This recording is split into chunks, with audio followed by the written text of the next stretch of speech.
السلام علیکم ورحمۃ اللہ وبرکاتہ۔ اعوذ باللہ من الشیطان الرجیم، بسم اللہ الرحمن الرحیم۔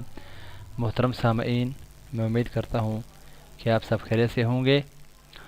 دنیا اور آخرت کی عافیت کے لیے سب سے بہترین دعا اللہم انی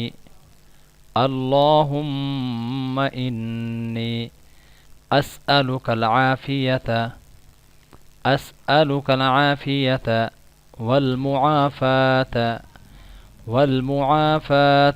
في الدنيا والآخرة ترمذی شریف کی حدیث ہے 3512، حضرت انس رضی اللہ تعالیٰ عنہ سے مروی ہے۔ ترجمہ: اے اللہ، میں آپ سے دنیا اور آخرت کی عافیت طلب کرتا ہوں۔ فضیلت: ایک شخص نے حضور نبی کریم صلی اللہ علیہ وآلہ وسلم کی خدمت میں آ کر عرض کیا کہ اے اللہ کے رسول، سب سے بہتر دعا کون سی ہے؟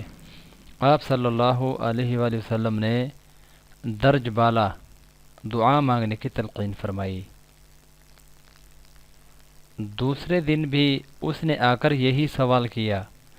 آپ صلی اللہ علیہ وآلہ وسلم نے اسے یہی دعا بتائی۔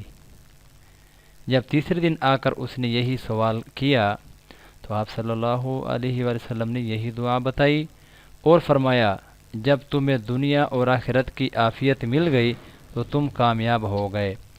محترم سامعین، چھوٹی سی دعا ہے لیکن فوائد بہت بڑے ہیں۔ اللہ رب العزت ہم سب کو یہ دعا اپنی زندگی کا حصہ بنانے کی توفیق عطا فرمائے۔ اللہ ہم سب کی بخشش کا ذریعہ بنائے۔ اللہ آپ سب کا حامی و ناصر ہو۔